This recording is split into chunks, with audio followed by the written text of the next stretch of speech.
Hello and welcome to Broadcasting Scotland. My name is Lewis McGlynn. Hello and welcome to Broadcasting Scotland. My name is Saoirse Healy. Hello and welcome to Broadcasting Scotland. My name is Donald C. Stewart. Broadcasting Scotland is Scotland's independent broadcaster, providing factual news, reporting on the issues important to the people of Scotland. We are committed to public service broadcasting, and with your support, we will produce even more programmes. Provide opportunities for young people interested in media production and broadcasting, and challenge preconceptions of what Scottish media looks like, amplifying Scotland's voice and reflecting its communities. We can already deliver high-quality live news, and we will create the highest quality programmes for you to enjoy.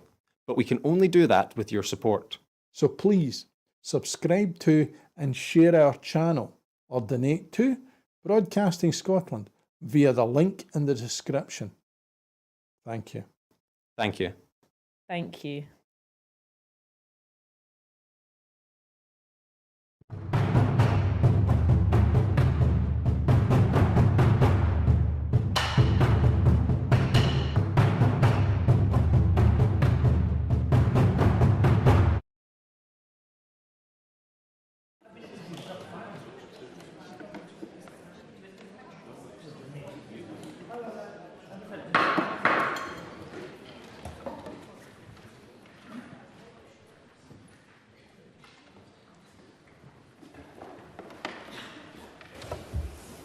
Good morning. The first item of business is general questions, and at question number 1, I call John Mason.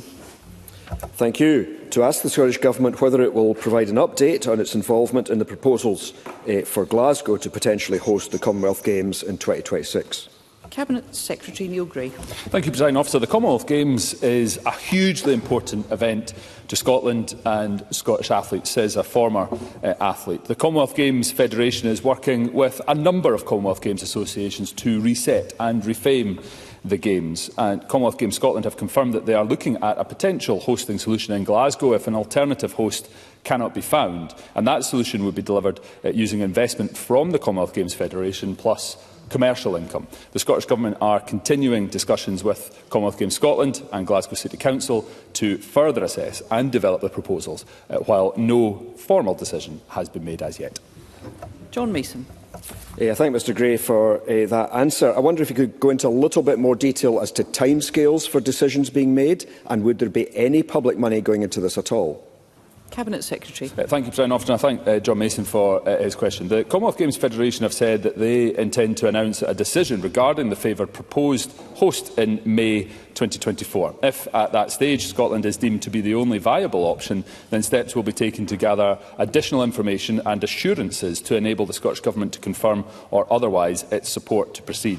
The Commonwealth Games Scotland concept proposes a significantly reduced budget in the region of £135 million, with funding drawn from £100 million of investment from the Commonwealth Games Federation, plus commercial income, and not from the public purse. Paul Sweeney.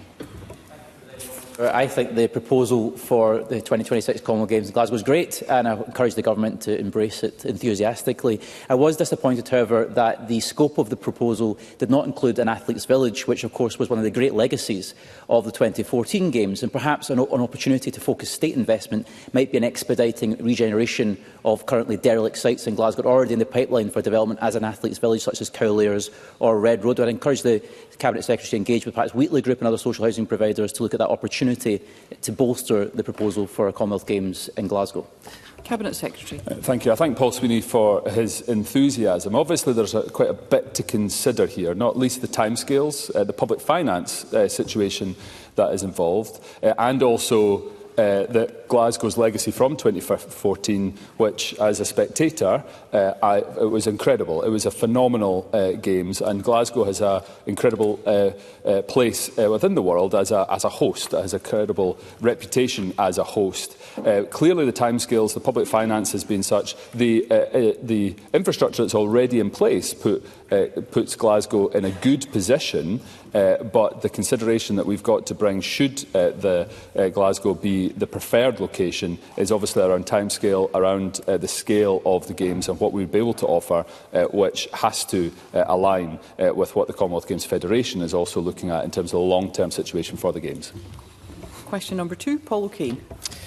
To ask the Scottish Government when it last met with Renfrewshire Health and Social Care Partnership. Minister Marie Todd. Scottish Government officials last met with Renfrewshire Health and Social Care Partnership officers on Thursday, 4th April 2024.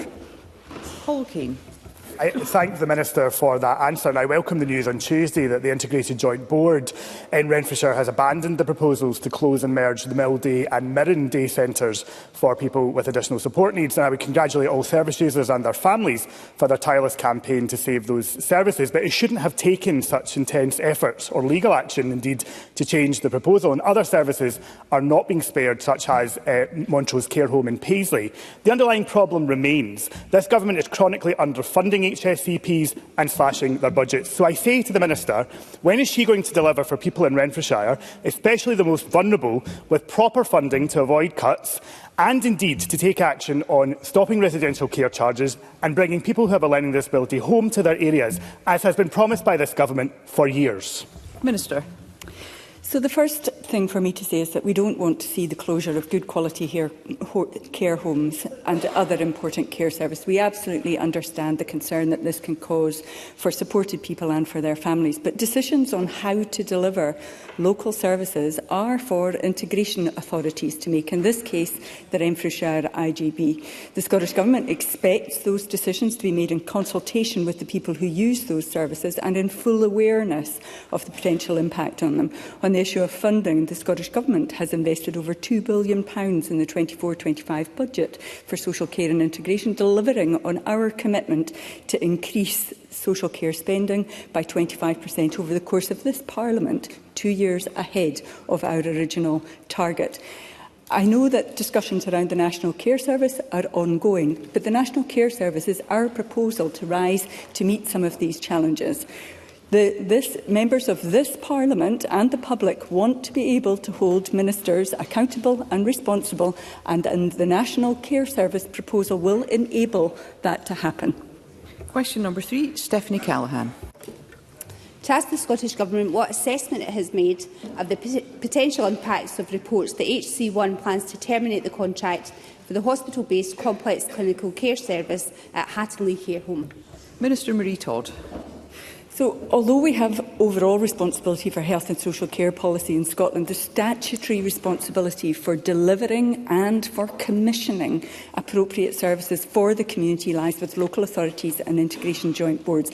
We set clear standards for the quality of care provided in Scotland and regularly engage with local partners to ensure these standards are met. We understand that North Lanarkshire HSCP are working to identify a new location for the service and are conducting robust reviews for each individual to ensure the safety and care of every resident remains everyone's top priority. We also understand that HC1's Managing Director has offered to meet with residents' representatives and the affected families to discuss their concerns.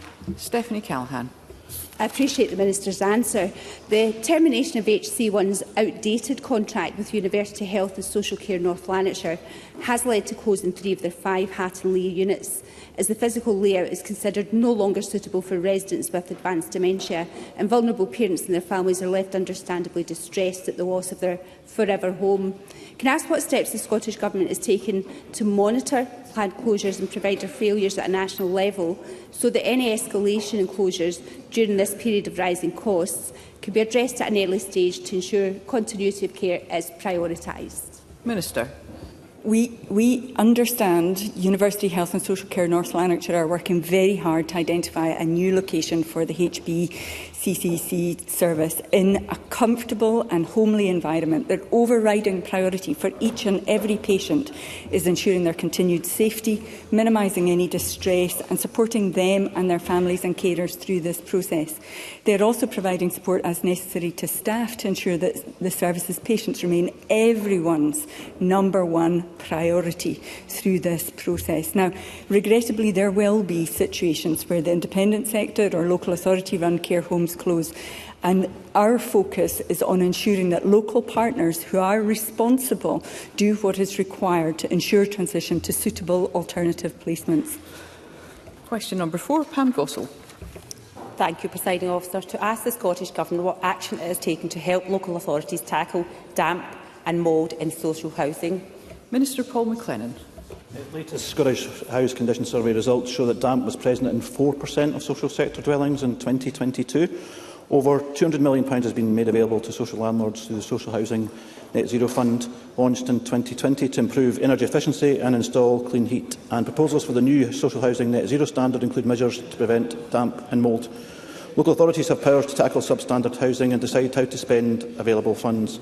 Record funding of over £14 billion has been provided to local government in the 24-25 budget settlement. Pam Gosal. I thank the Minister for that response. My constituent is a single mother with 3 children trapped in a 2-bedroom dwelling infested with damp and mould. Her infant and toddler are now facing respiratory problems.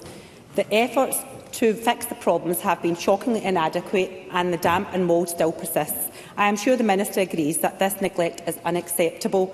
Reflecting on the tragic loss of 2-year-old Awab Ishak in 2020, whose life was claimed by poor housing conditions, the UK Government has brought forward Awab's Law, which creates a strict guidelines to force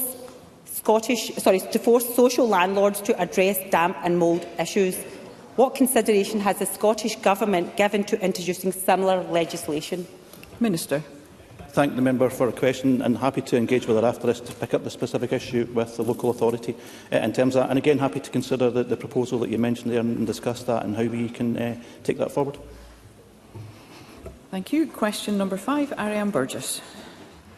To ask the Scottish Government what discussions the Rural Affairs Secretary has had with ministerial colleagues regarding what steps it can take to protect horticultural workers on seasonal worker visas from unfair work practices and substandard accommodation. Cabinet Secretary Pam Gosal.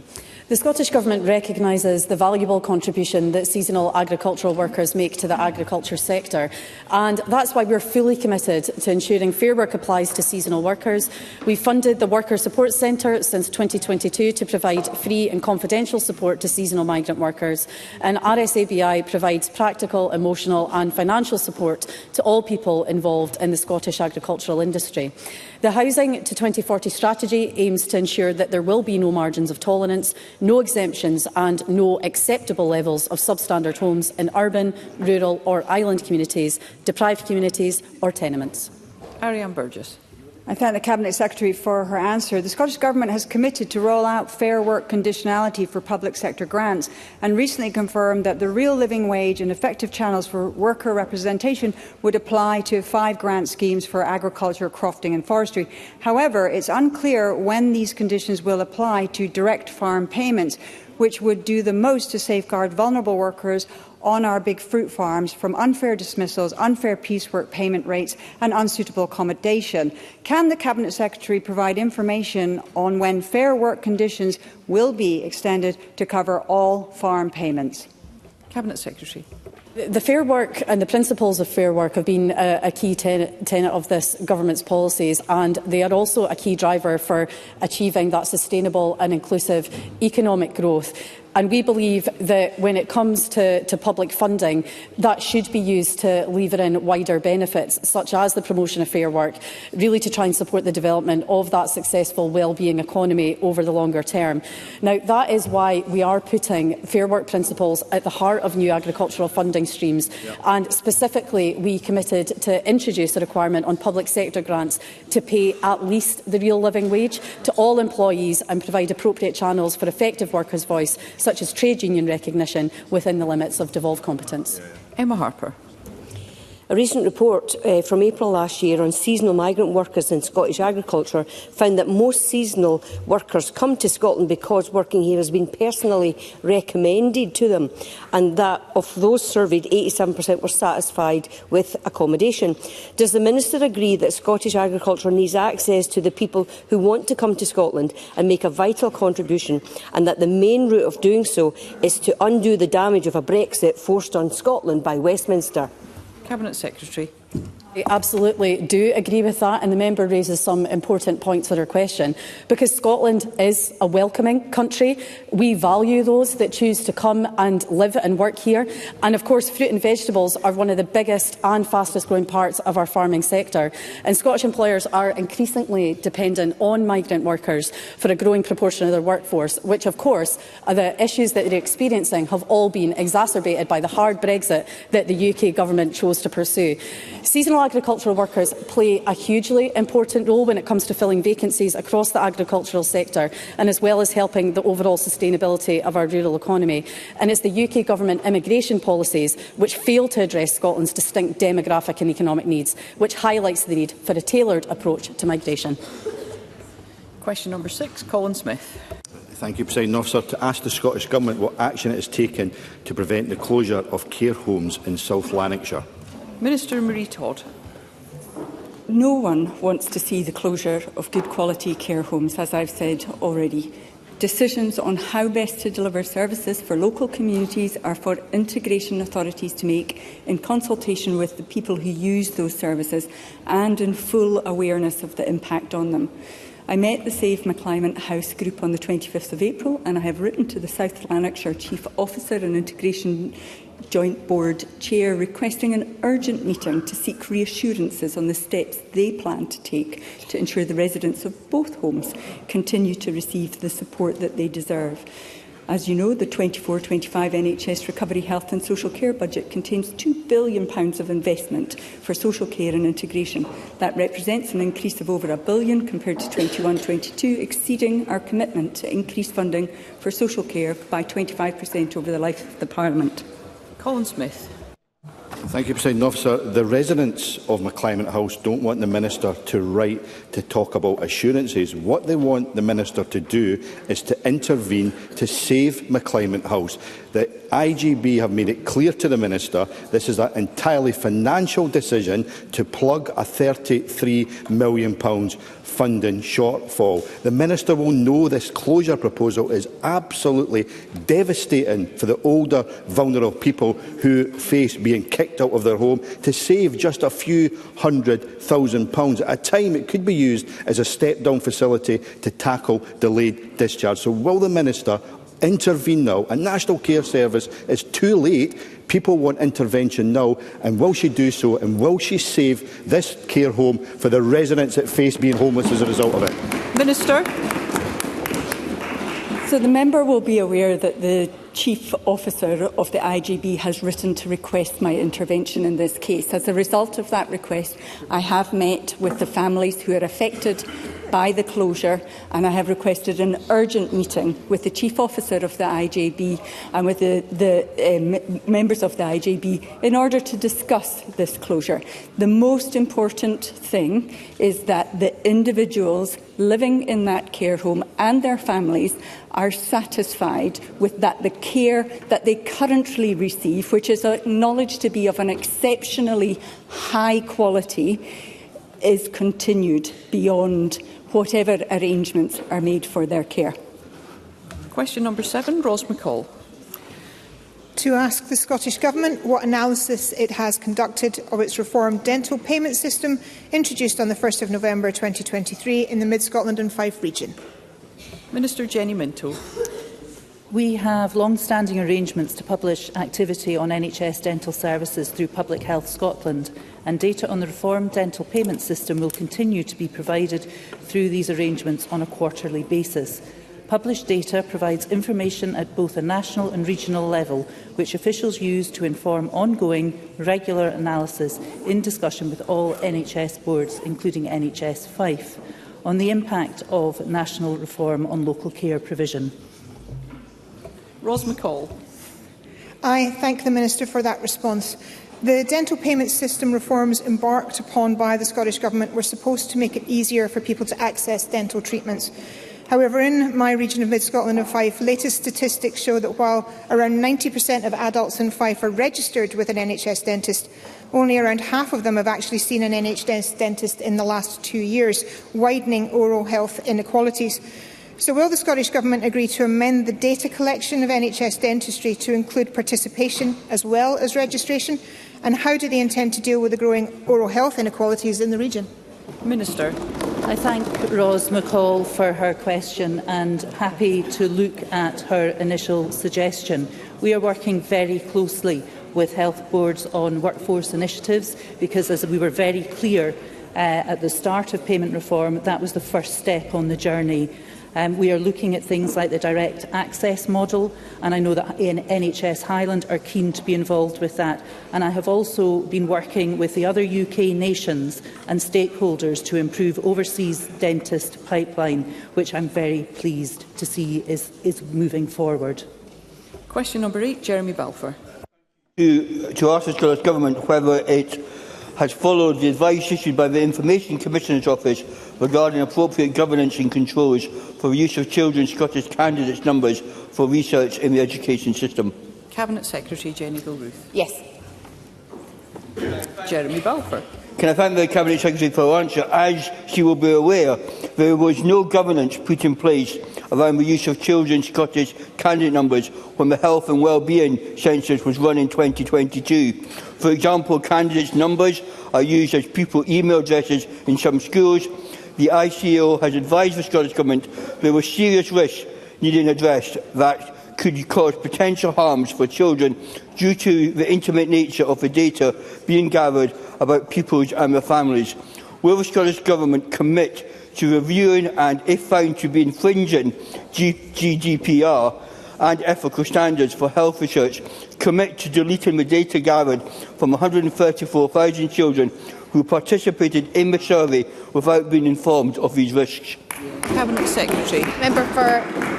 I thank the member for his question. As he will be aware, over the past year or so, my officials have had a series of meetings with the Information Commissioner's Office on this very issue, and I understand the ICO has also met to discuss the same issues with local authorities. And as a result, the Government is currently reviewing and enhancing our own internal processes and procedures to further reduce the risks of us in relation to the Scottish candidate number for our own uses in relation to statistical and research purposes. But those enhancements are also about ensuring that we have the improved technical and organisational measures designed to more effectively implement data protection principles, and it will also ensure that improved safeguards will deliver on better meeting the requirements that are set out under UK GDPR requirements.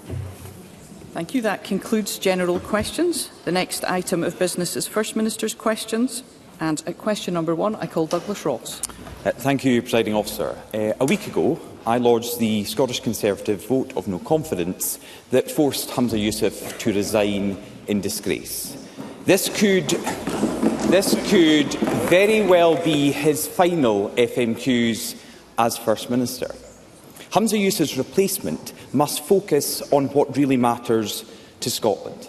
They have to forget about independence and prioritise growing our economy, creating jobs, improving public services. John Swinney did the opposite of all of these things in government, and his leadership campaign slogan, unveiled this morning, is uniting for independence. All he offered...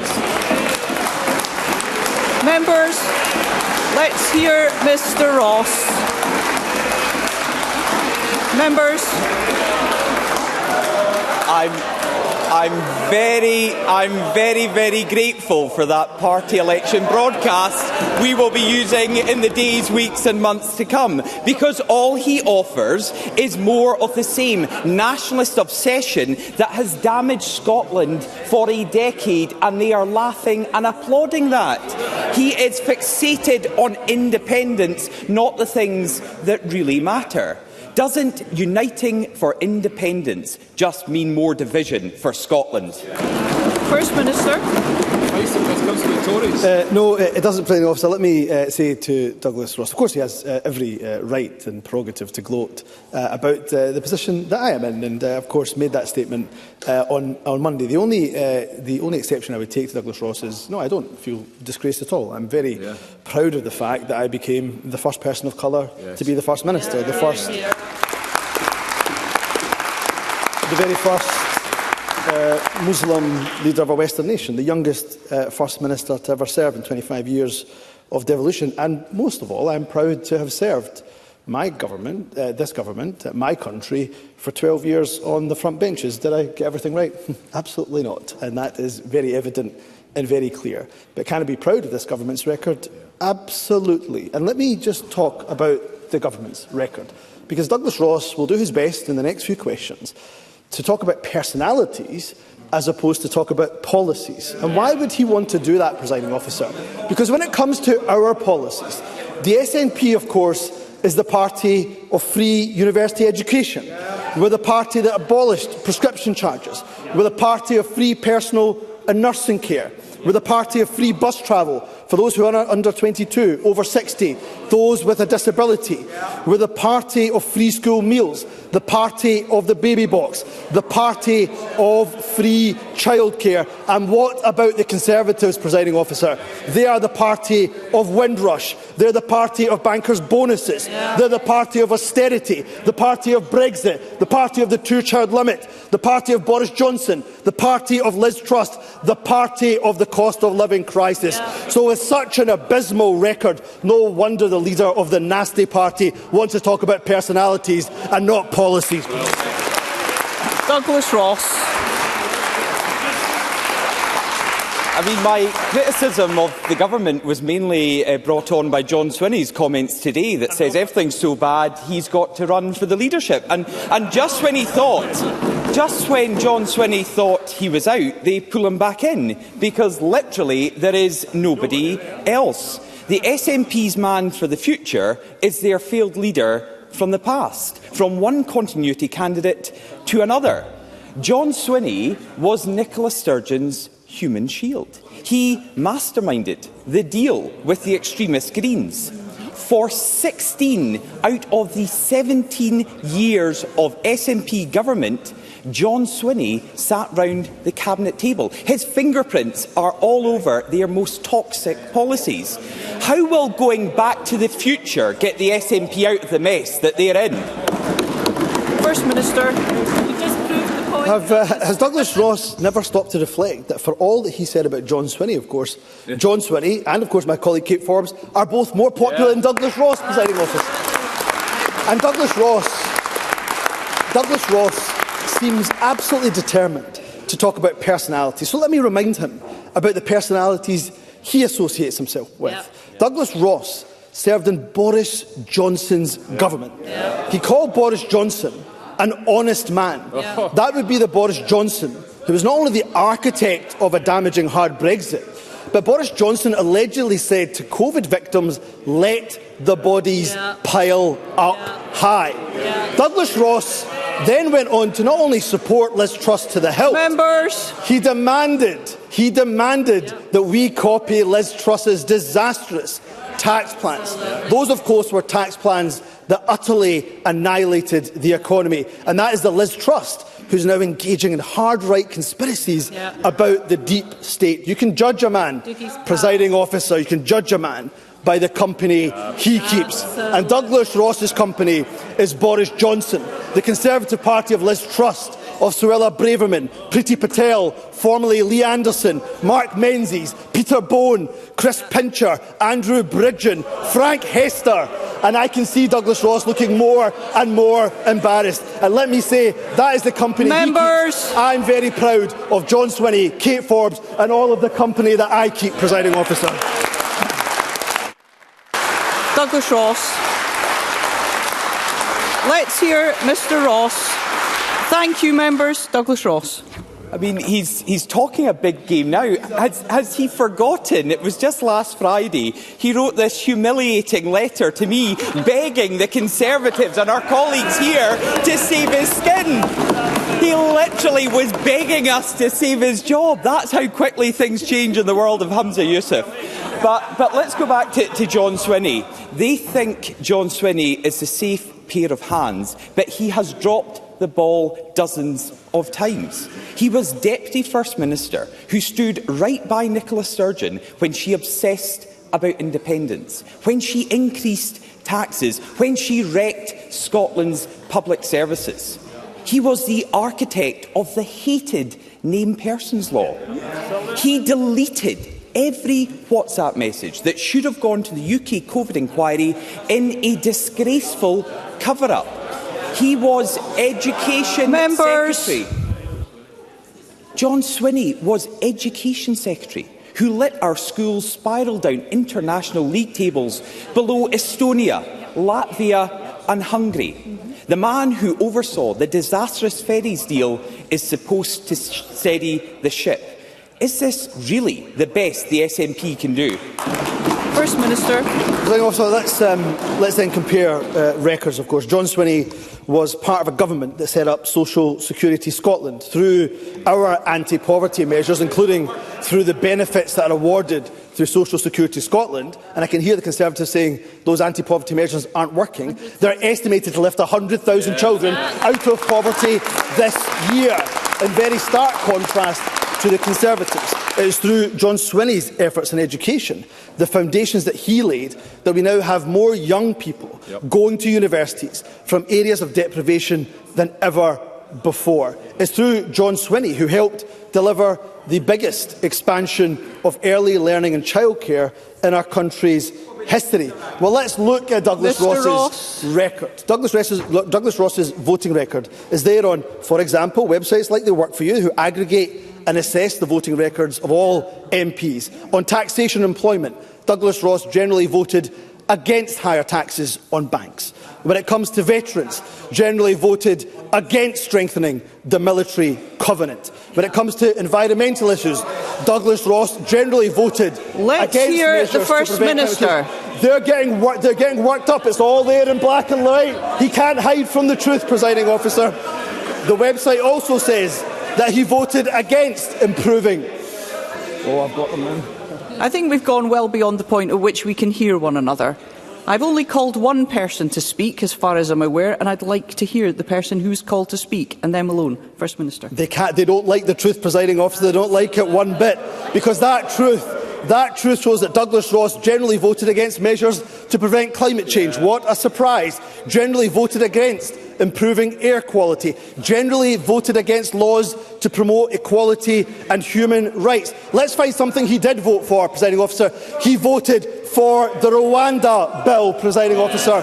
What a shameful act. What a disgrace. So be it John Swinney, be it Kate Forbes, or any one of my colleagues, they can stand proudly on their record. Can Douglas Ross stand proudly on his? Douglas Ross. Well, Humza Yousaf is lashing out today because he knows it was the Scottish Conservatives that forced him out of his job.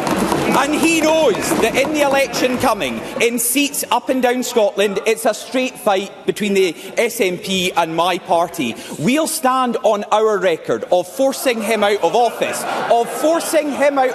Let's hear Mr Ross. Holding this tired and failing SNP government to account.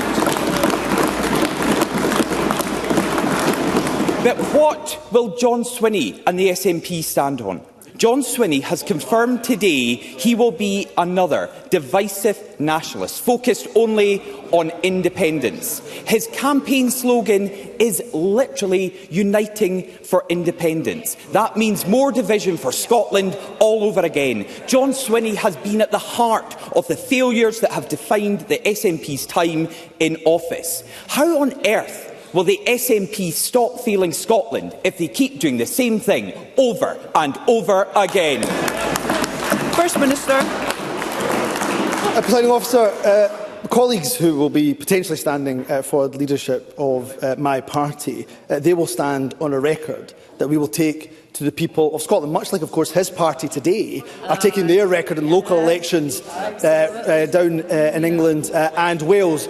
And one suspects, presiding officer, that the people will give them a very harsh verdict indeed. Mr Ross. And when it comes to the issue of independence, Mr Ross. presiding officer, let's make it very, very clear that when it comes to a vote on the constitutional future of this country, a mandate that we have stood on and won election after election on, the only reason that Westminster refuses to give that second referendum is because they fear the verdict, presiding officer.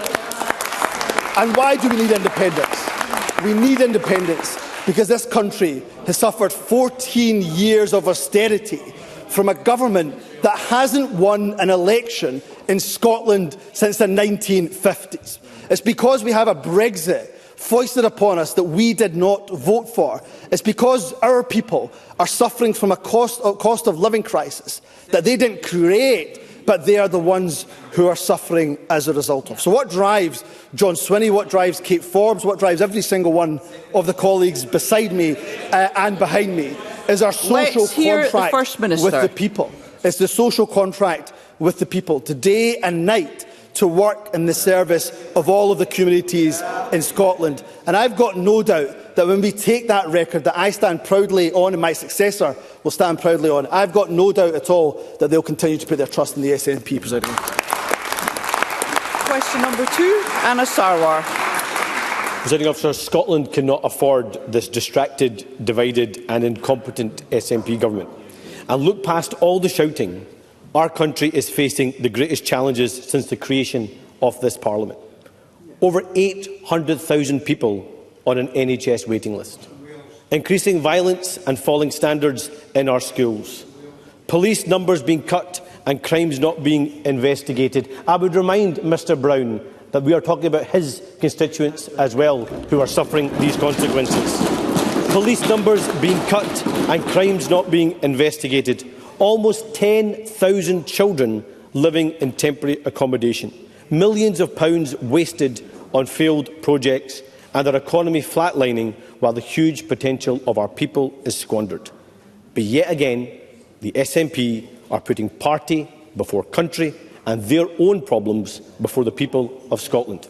So isn't it the case that regardless of who the SNP impose, they won't be able to fix this mess and deliver the change Scotland needs? First Minister. Presiding Officer, I don't obviously agree with that in the slightest. What I would say about some of the issues that Anna Sarwar has raised, of course there are challenges, particularly in the face of a recovery from a global pandemic. But the NHS and our public services, what we are doing is we're choosing to invest in those public services as opposed to tax cuts for the wealthy, which of course is the choice of the UK Conservative Party, but it seems now also the choice of the UK Labour Party. And Anna Sarwar once stood in a platform of progressive taxation, but that, like all of his other principles, has gone out of the window. So Anna Sarwar asks us to concentrate on the day job. Can I remind him that it was Anna Sarwar and his party that yesterday brought forward a motion of no confidence to this Parliament that they knew that they were going to lose. And due to that waste of time, we had less time to debate justice and compensation for the WASPy women. And perhaps, Presiding Officer, Anna Sarwar wanted it that way. Because for all of the photographs he takes with the WASPy women, for all of the warm words, for all of the hugs he gives to the WASPy women, it was a disgrace that the Labour Party, led by Anna Sarwar, abstained on a motion that demanded full compensation for women who have suffered such a disgraceful injustice. So while we're getting on with the day job, while we're getting on with serving the people of Scotland, Anna Sarwar and his Labour Party are U-turning, flip-flopping, deflecting, and don't think that the people of Scotland can't see through that. Anna Sarwar. Presiding Officer, things are going so well, he's stepping down this week, and he's now giving us political advice after the week he's just had himself. I don't think you could make it up, because regardless of the list that the First Minister wants to read out, it doesn't reflect the lived reality for people in Scotland right now under this SNP government. And so, while our country is crying out for change, what is the SNP's answer? An internal stitch-up and more of the same.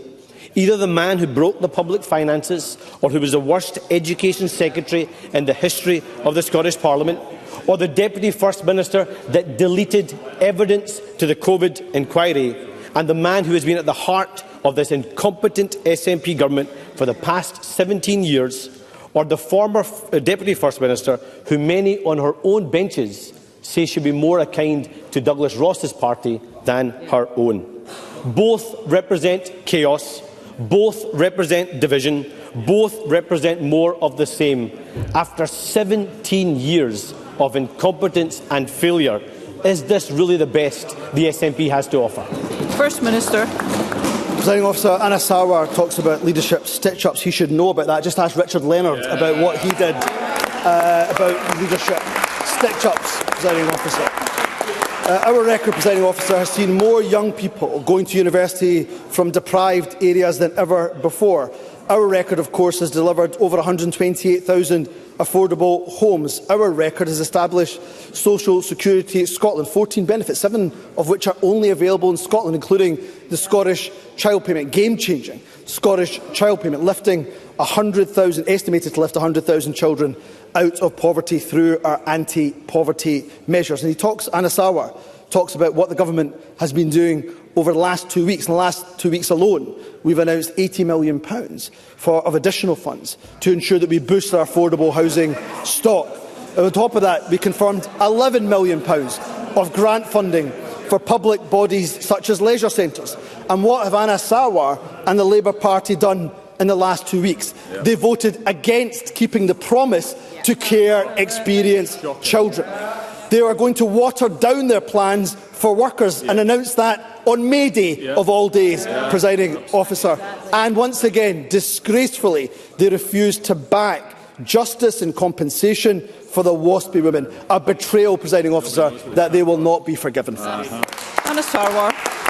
Presiding Officer, the First Minister cut £189 million from the housing budget and then miraculously found £80 million the day he was begging to keep his job. People can see right through the sham. And as so many in his own party have said, continuity won't cut it. We need a government that is focused on fixing the mess the SNP have made.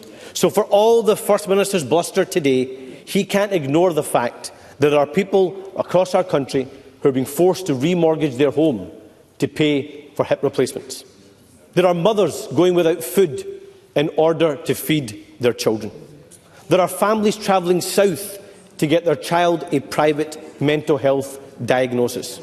And cash-strapped families are being made to pay more and get less from their public services. But what's the SNP focused on instead? Desperately trying to cling on to power. They are so divided, so chaotic and so dysfunctional that they can't now provide the stable, competent government our country needs. That's why we need an election, but they don't want to call one.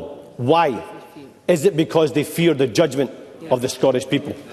First Minister. Presiding Officer, can I remind Anna Sarwar it was 24 hours ago, in fact less than 24 hours ago, this Parliament voted to give confidence to the SNP-led Scottish Government. And let me also say to him, let me also say to Anna Sarwar that Let's hear the First Minister. Succeeds me, what they can say unequivocally is that we stand proud of not just our record, but the policies, of course, that we have enacted over 17 years.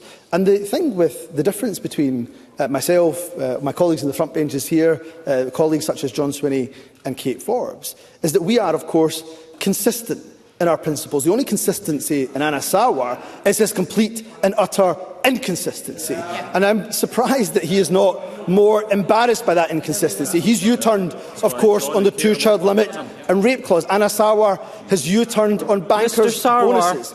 Anna Sarwar has U-turned on progressive taxation. He's U-turned on the £28 billion Green Prosperity Fund. He's U-turned on rejoining the European Union. He's U-turned on his support for compensation for the WASPy women. Anna Sarwar says continuity won't cut it. It'd be nice if, for 5 minutes, Anna Sarwar could continue with one principle without dumping it, Presiding Officer. Question number 3, Lorna Slater. The First Minister's government announced a new package of measures to ramp up action on climate change just a few weeks ago. Since then, though, he has needlessly ended the progressive, pro-independence government majority brought about by the Butte House Agreement. Responding to the climate emergency was at the core of that agreement, and I am proud of what the Scottish Greens achieved during our time in government. Free bus travel for under-22s, banning new incinerators and ending fossil fuel heating in new-build homes. These actions are already driving down our climate emissions. But climate action is now under threat. Climate action is now under threat. So can he confirm to me today if the Scottish Government will recommit to the package of climate action announced, or will his last act as First Minister be watering down climate action and betraying future generations?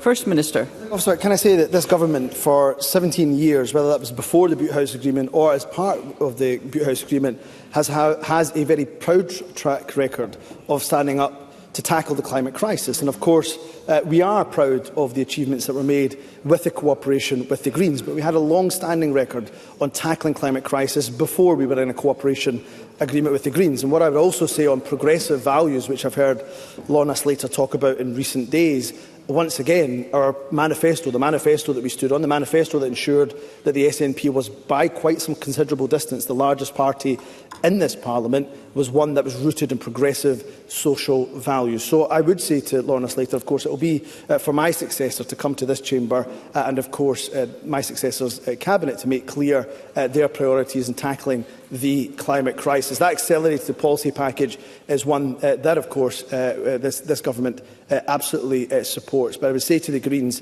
it's now time for all of us, of course, on an issue-by-issue basis, to make sure that we continue to collaborate and work closely together. And I've got no doubt that the Greens will do that with whoever my successor is. Lorna Slater. One of the policies contained in the Butte House Agreement was to conduct a climate compatibility assessment of the proposed dualling of the A96. That assessment is now long overdue. Achieving our climate goals means drastically driving down car use. The Infrastructure Commission for Scotland, the Climate Change Committee and Transform Scotland have all said new road building to increase capacity is not compatible with the drive to net zero.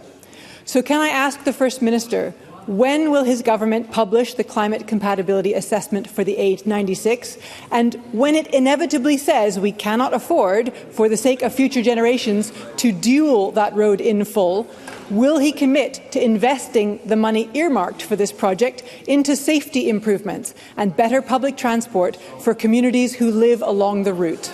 First Minister. Later will know, of course, that it's really important for these reviews to complete before, of course, we update Parliament. So again, it will be for my successor, no doubt, to give an update to Parliament on that matter. But when it comes to transport, I think we can tell a good story in terms of the investment that we've made in electric vehicle charging points and infrastructure, for example, and again, which we look to accelerate. We can talk about the fact that since 2011 we provided over £200 million of interest-free loans through the Low Carbon Trust loan scheme for the purchase of zero-emissions vehicles. We're committed to work with public bodies to decarbonise the public sector fleet, and we've provided £80 million to date to support the procurement of more than 4,000 zero and ultra-low emission vehicles, as well as charging and refuelling infrastructure. So we have a proud record, of course, of building infrastructure, be that road infrastructure or indeed others. But we also have a very proud record of ensuring we continue to invest in low-emission transport and affordable public transport, and will continue to do that again, I suspect, regardless of who my successor is. Thank you. I'll just say at this point we have many questions still to be put, and more concise questions and responses will enable more members that opportunity. And at question number 4, I call Karen Adam. Thank you, Presiding Officer. To ask the First Minister what assessment the Scottish Government has made of the potential impact on Police Scotland and devolved agencies of reports that the Home Office has launched a major operation to detain asylum seekers across the UK following the passing of the UK Safety of Rwanda Asylum and Immigration Act 2024. First Minister. Well, let me be very clear. The dog whistle politics we have seen displayed this week through the disgusting Home Office footage and, frankly, the accompanying Westminster rhetoric has no place here in Scotland. This government has consistently opposed the Rwanda Act, while other members of this chamber have, in their capacity as MPs, voted for it. We have absolutely opposed the Rwanda Act and the Illegal Migration Act. The hostile environment rhetoric is a symptom of a broken Westminster system that's focused on constantly attacking the most vulnerable and is a complete abdication of the UK's not just moral responsibility, but its international obligations as well. Any unannounced Home Office immigration enforcement visits will raise concern and anxiety right across our communities. While Police Scotland, of course, have a role in maintaining public order and public safety, they will never assist in the removal of asylum seekers or other migrants. Ministers will continue to press our deep concerns on reserved asylum policy to the UK counterparts. Karen Adam. I thank the First Minister for that answer. With the news that the Home Office raids have begun, is the First Minister as sickened as I am and many of my constituents are the fact that this unworkable policy has been forced upon Scotland by a very fear-mongering and xenophobic UK government? First Minister. I agree entirely with Karen Adam, and I do, though, have to say that I have great faith in the people of Scotland. Who will ever forget the heroic actions of those in Kenmure Street, for example. But let me say, from a government perspective, we stand absolutely steadfast in our opposition to the Rwanda Act and Illegal Migration Act. I deplore the inhumane Home Office enforcement action that we've seen. Detaining people to forcibly remove them to Rwanda is cruel and punishes some of the most vulnerable in our society. And really, it is at times like this that we all have an obligation to just step back, actually think about what's going on here. That in a country, in the UK, where those who flee often persecution, war or extreme poverty come to our shores, what has happened to the UK that has often opened its homes, its hearts, its arms to people who are seeking sanctuary? Instead, we have a UK government that wants to pit community against community, person against person, race against race. And I'm afraid that inflammatory rhetoric, that stoking the flames of division, is only detrimental for each and every single one of us. So my plea to end this question, Presiding Officer, is to every single political party, particularly in a general election year. It's so important that we show some moral leadership in relation to some of the most divisive issues. And I hope every single member of this chamber will play their part in ensuring that we put out the flames as opposed to stoke the flames of racial, religious tension that I'm afraid this Rwanda Act undoubtedly inflames. Question number 5, Murdo Fraser. Thank you, Presiding Officer. To ask the First Minister, in light of new reported data that nearly 1 in 5 shop premises in Scottish cities lie empty, what action the Scottish Government is taking to support the retail sector? First Minister. For an important question, raising an important issue indeed. Retail is an essential component of a vibrant city centre economy and indeed town centre economy too. Our retail strategy sets out how we will work with businesses and trade unions to deliver a strong and prosperous retail sector. It contains very specific actions such as supporting businesses where possible to utilise existing vacant space to strengthen retail's contribution to the economic and social success of communities, and encourages our retailers to promote city centres as retail and cultural destinations. Many retailers in Scotland also benefit, of course, from the Small Business Bonus Scheme, the most generous of its kind in the UK, which offers up to 100% relief from non-domestic rates. Joe Fraser. Can I thank the First Minister for his response? Research from the Sunday Post newspaper shows an alarming shop vacancy rate in Scottish cities: 19.5% in Aberdeen, 18% in Dundee, 18.5% in Perth. Now, the decline of our traditional retail centres is well documented. A Conservative government down south has given retail, hospitality and leisure premises 75% rates relief for 2 years, but this has not been passed on by the Scottish Government, despite having the Barnett consequentials to do so. So if the Scottish Government isn't going to do that, what is the other intervention that's going to make a real difference before we see many more closures in our high streets? First Minister. Presiding Officer, first let me say, of course, that if we had followed the logic of what Murdo Fraser is asking us to have done, that would have meant, of course, passing on every single penny of consequentials to businesses and more. But, of course, that would have been at the expense of the investment that we've made in the National Health Service.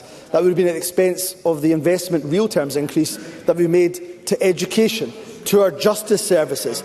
And his party, the Conservative Party in the UK Government, of course, chose to give tax cuts that will put money in the pockets of the wealthy at the expense of the NHS, Presiding Officer. So when it comes to the pressures that businesses are facing, small or large, let me remind Murdo Fraser of the unmitigated disaster that Brexit has been, Presiding Officer. The number one issue that businesses raise with me is the high energy costs related, of course, to that disastrous mini-budget, high inflation costs, high food prices, all because of Murdo Fraser's party mishandling of the economy. Absolutely. So we'll continue to invest both in public services and supporting businesses, and that's why they benefit from the most generous rates relief, small business rates relief anywhere in the UK. Question number 6, Faisal Chowdhury. Thank you, Presiding Officer. To ask the First Minister what recent discussion the Scottish Government has had with environmental groups and communities regarding how it plans to deliver strong action on climate change following the removal of the 2030 climate target. First Minister. The Government regularly engages with environmental groups and communities on tackling climate change. For example, the Cabinet Secretary for Wellbeing Economy, Net Zero and Energy held a roundtable with ENGOs late March, to discuss our climate targets. I've also regularly met with a number of organisations on an individual basis. Of course, these discussions will continue as we consider further action on climate change based on the Climate Change Committee's advice. More generally, it is vital that everyone understands the scale of the climate emergency. Our public engagement strategy sets out our vision for everyone to embrace their role in our transition to Net Zero Scotland. That's why we're providing a vehicle for communities to engage in collective climate action through our network of climate action hubs, something I know the member is aware of. We provided around £4 million in 23-24 to expand the network of hubs right across the country. Faisal Chowdhury. I thank the First Minister for the answer. Will the Scottish Government support my colleague Sarah Boyack's amendments to place a purpose of a circular economy in Scotland on the face of the bill, and my colleague Monica Lennon's amendment to put in place a reusable nappy scheme which would take concrete action to reduce consumption-based carbon emission here in Scotland and properly fund local authorities so they can deliver the transformation we need in our local communities? First Minister. Presiding Officer, of course, any amendments to any legislation will be looked at on their own merits. And what I would say to Faisal Chowdhury, and I know he will absolutely understand this, is that it's important, particularly given we are operating as a minority government, that we continue to hear good ideas and cooperate right across parties where we can. But I would also equally say to Faisal Chowdhury that when it comes to tackling the climate crisis, it makes that imperative, that obligation, far more difficult whenever we bring even the mildest of action to this chamber. It's opposed by, for example, the UK Labour Party, Scottish Labour Party, forgive me, that was a Freudian slip, the Scottish Labour Party, and indeed the opposition. They opposed, of course, in Glasgow, our introduction of low emission zones. They opposed in this Parliament a workplace parking levy. They are trying to water down new heating standards. They've also, of course, time and time again, refused to back any measure that we bring. So for Faisal Chowdhury, of course, we will look at the amendments that he has suggested, or the ideas that he suggested. I would hope his party will do the same so we can work together to tackle the biggest challenge, the existential challenge our planet faces. I call John Mason. Thank you. Can the First Minister confirm that Scotland's climate ambitions are very dependent on Westminster funding? And if a future Labour government are just to carry on copying the Tory policies as they seem to be doing, Scotland will continue to struggle to make climate progress? First Minister. That's absolutely right. And I've asked Anna Sarwar and the Labour Party on a number of occasions, very gently, just to confirm whether or not they would reverse the £1.3 billion capital cut to our budget that the Tories have imposed on us for the next few years. And every time I ask that question, I get a lot of waffle, but I don't get an answer back. And that is the challenge here, because when it comes to investing in tackling the climate crisis, capital infrastructure is going to be absolutely key, absolutely vital to tackling the climate crisis. We expect the Conservatives to cut our capital budget to the bone. What we need Labour to do is move away from Tory tax and spending plans so we have a chance to tackle, as I say, what is the biggest challenge our planet faces. Tess White.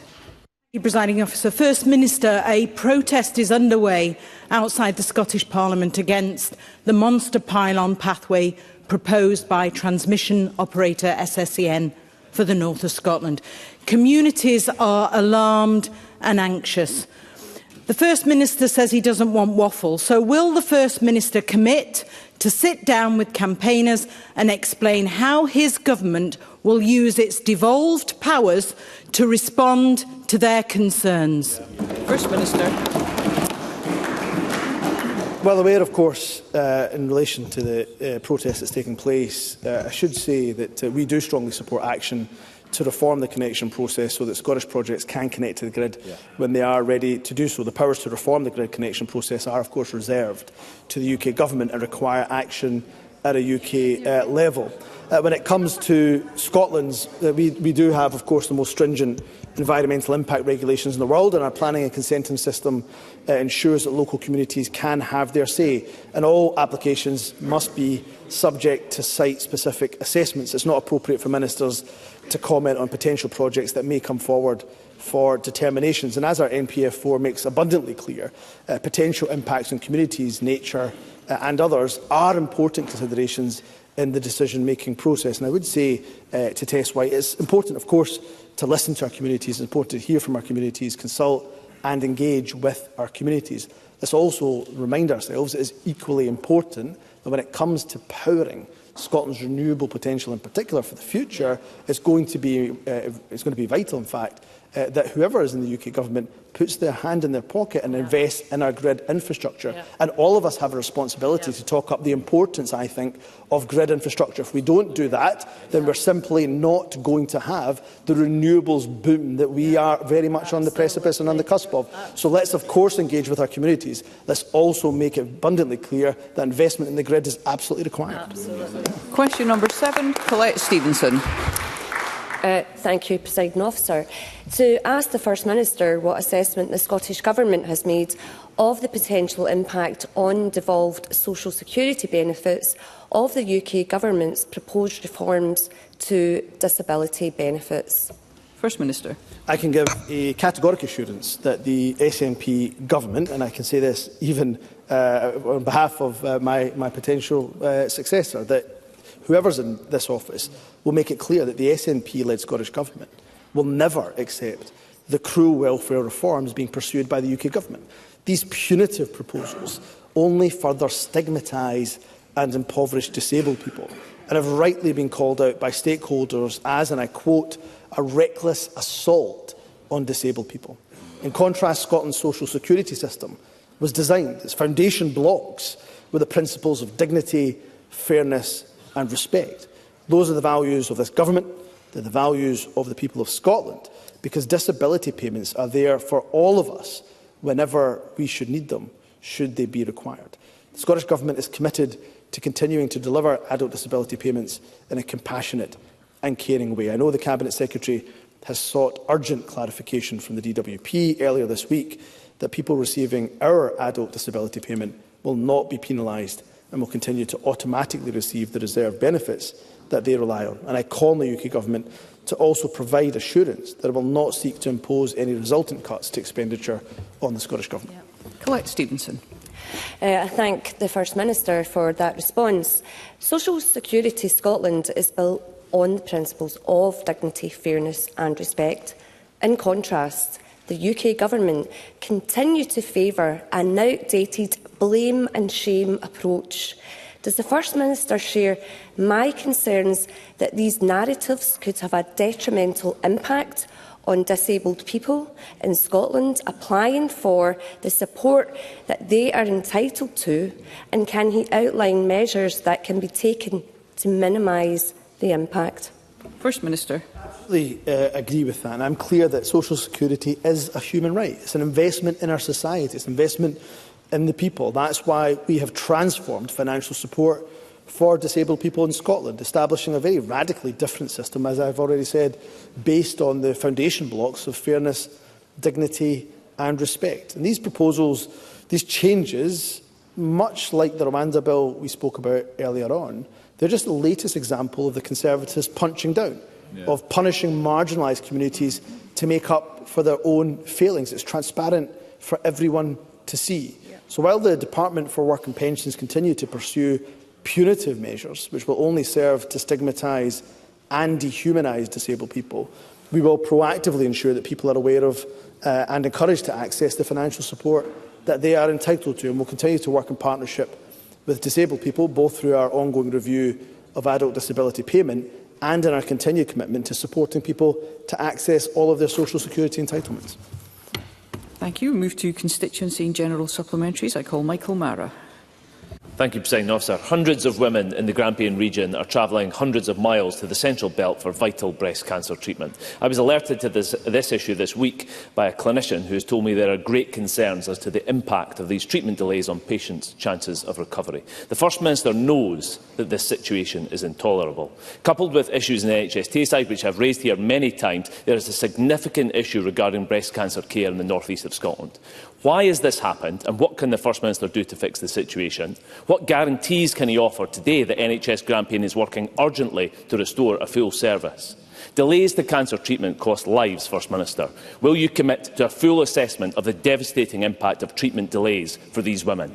First Minister. You say that Michael Mara raises this important issue. He's obviously raised this issue before in relation to Tayside as well, and he's right, of course, to do so, because we don't want any delay in treatment. I should say, of course, those who are asked to travel for treatment, wherever they're asked to travel, will get the best care possible. But of course we want them to be treated as close to home as they possibly can be. And that's why we've increased our funding and indeed headcount in relation to oncologists and consultants over the years, but there continues to be, in some health boards, including Grampian, a continued shortage, and therefore I'll ask the Health Secretary to write to Michael Mara with the details of the conversations he has had with Grampian, but also with other health boards where there is a shortage, so that we can get to a position where the best treatment for breast cancer and indeed for any other condition is as close to home as possible.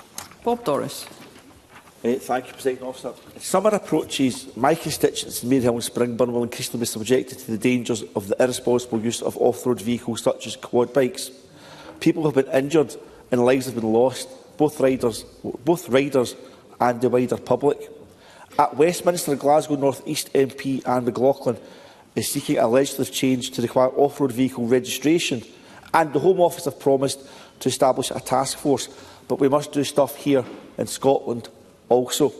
Can I ask the First Minister what we can do here in Scotland, such as supporting Police Scotland in their enviable and often hazardous task of clamping down on irresponsible off-road vehicle use, including enforcement, but also importantly promoting responsible usage? And will the Scottish Government meet with me to see what work can be done here in Scotland? First Minister. Presiding Officer, I do share the concerns of the member regarding the antisocial behaviour that can be associated with these vehicles and the risk to the safety of both the public and the riders. The legislation governing the registration of off-road vehicles, including quad bikes, is reserved to the UK Government. So it's there that we need action. And, of course, Bob Doris is right to mention the legislative change that Anne McLaughlin MP is pushing for. It's a very sensible legislative change that I hope MPs can back. And I fully support Police Scotland, its partners, in dealing with and handling their misuse. Local policing teams are ideally placed to engage with members of the local community to identify where the misuse of such vehicles is causing problems in our neighbourhoods. And Ros McCall. Thank you, Presiding Officer. Recorded sexual crimes in Dunfermline are now higher than they were before the pandemic, with 1,000 sexual crimes reported in the city since 2017. 223 of these crimes were reported in 2022-23, significantly higher than the 163 reported in 2019-20 before the pandemic. Local charities such as Safe Space, an organisation who supports survivors of child sex abuse in Dunfermline, work tirelessly to support victims of these horrendous crimes, but the numbers coming forward to use the services such as these are simply overwhelming. First Minister, it's obvious that current policy is not working. So what will the Scottish Government do to halt this alarming increase in sexual crime? First Minister. Well, can I thank Ros McCall for raising what is an exceptionally important issue indeed. And of course, what we have always said in this government is that we must improve, of course, first and foremost, we must improve the criminal justice system for those who unfortunately end up as victims and survivors of sexual offences, and I hope that we can get the support of the Conservatives in that. In terms of the prevention element, I know that Police Scotland are working extensively, tirelessly, in order to try to work with communities in relation to prevent sexual crimes from taking place in the first place. And organisations like Safe Space, many other third sector organisations, we will seek to do what we can to support them. I will ensure that the Cabinet Secretary for Justice and Home Affairs does write to Rose McCall with some of the detail in terms of what we can do, both working in collaboration with Police Scotland, but also crucially in collaboration with third sector organisations, excellent third sector organisations like Safe Space. Thank you. That concludes First Minister's questions. The next item of business. Point of order, Jamie Green. Forgive me, Presiding Officer, for not giving advance notice, but I noticed that only 3 members today from the back benches were able to submit constituency or supplementary questions. Unfortunately, this has become a bit of a pattern at First Minister's questions, and I know a number of us from right across the benches will have very pertinent issues to raise. I did wonder, Presiding Officer, if you were reviewing any potential changes to the format of FMQs that would allow for a far wider range and volume of backbench questions to be asked and for the First Minister to answer them. I thank Mr Green for his point of order. I think it's fair to say that I have shared my expectations with members on this issue on many occasions. I have put forward my recommendation for timings of questions and responses. It's fair to say there's still significant work to be done in this area.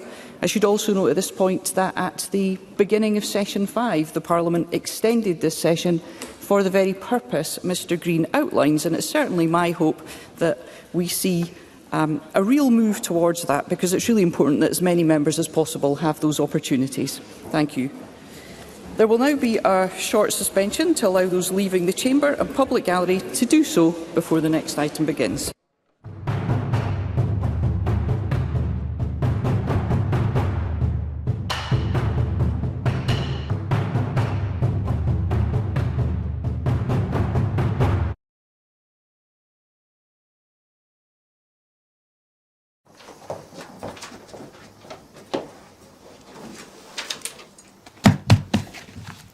Hello and welcome to Broadcasting Scotland. My name is Lewis McGlynn. Hello and welcome to Broadcasting Scotland. My name is Saoirse Healy. Hello and welcome to Broadcasting Scotland. My name is Donald C. Stewart. Broadcasting Scotland is Scotland's independent broadcaster, providing factual news, reporting on the issues important to the people of Scotland. We are committed to public service broadcasting, and with your support, we will produce even more programmes. Provide opportunities for young people interested in media production and broadcasting, and challenge preconceptions of what Scottish media looks like, amplifying Scotland's voice and reflecting its communities. We can already deliver high-quality live news, and we will create the highest quality programmes for you to enjoy. But we can only do that with your support. So please subscribe to and share our channel or donate to Broadcasting Scotland via the link in the description. Thank you. Thank you. Thank you.